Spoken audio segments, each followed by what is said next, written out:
Hey guys, Miss Foltz here. Just wanted to check in for week 2 of our ELA schedule.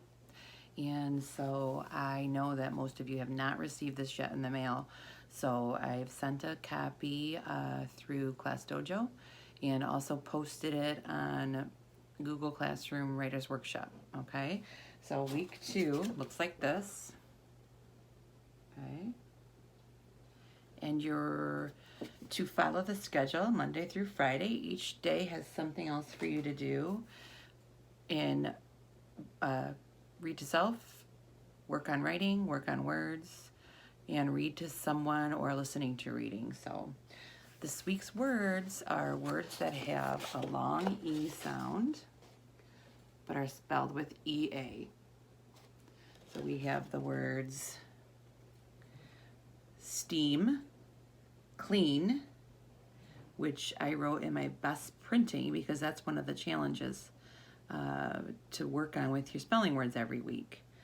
Then we have the word mean and lean, which I did in rainbow words because that's also another activity to do with your words. And then I have lean or bean and beast, which is done in bubble letters.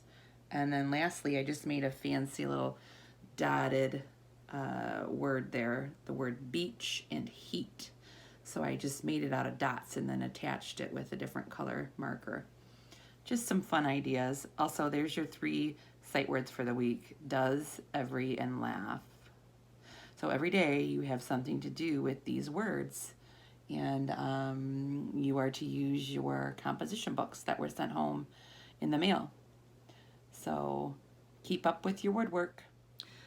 Also, boys and girls, I wanted to remind you guys of how we're going to be working on writing while we're at home, okay? So every day you have a different topic to write about in your composition book. The schedule gives you some ideas about what you can write about, but really you can choose anything you'd like to write about every day, okay? And on Friday, I will create an assignment in Writers Workshop Classroom, and you are to pick your favorite and then type it in a Google document and submit it to me through Google Classroom. If you don't have access to Google Classroom, you pick your favorite piece of writing and you rewrite it in your neatest handwriting, and you make sure that the sentences are correct and that you use punctuation and capitalization.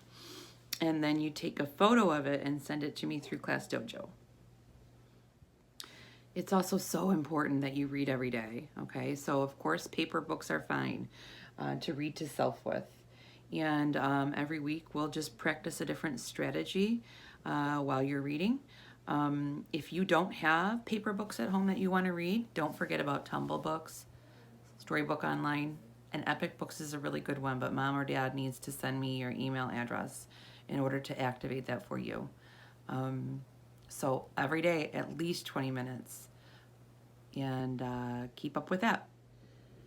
Boys and girls, while you're reading to self or reading to someone this week, we're going to practice the 5-finger retell, which is something we did often at school. Most of you are very familiar with it. I have attached this anchor chart in Google Classroom Writers Workshop. And so when you're reading this week to self or to someone, practice the 5-finger retell, which is character, setting, beginning, middle, and end. And then just a special focus on what the problem is in the story and how it's solved. Okay? Last week I read to you guys The Bad Seed on my YouTube channel. And so if I was to give a 5-finger retell on this story, The Bad Seed, I would start with just talking about the character. The main character is a little sunflower seed there.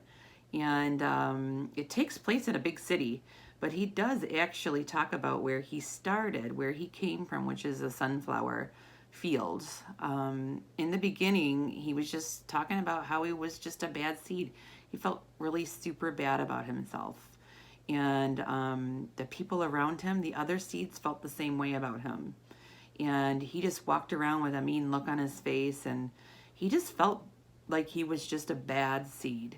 And in the middle, he tells about where he started and how he became what he thought was a bad seed, and then how his feelings changed about himself in the middle, where he started to think he wanted to become a better seed. And in the end, he did do that. He just decided one day he wanted to be a better seed, and that's what he did. He worked towards that. So his problem was just that he felt bad and he really didn't want to be like that. And so in the end, he just made a big decision and decided he was going to be a better seed, and that's what happened. So when I retold that story, I just told the main things that were important, not every single detail, but it's a good way as a reader to kind of remind yourself what you've read. And if you're reading to someone, you can take turns retelling. Okay, so let's work on that this week. All right, guys, happy reading. Thanks for watching.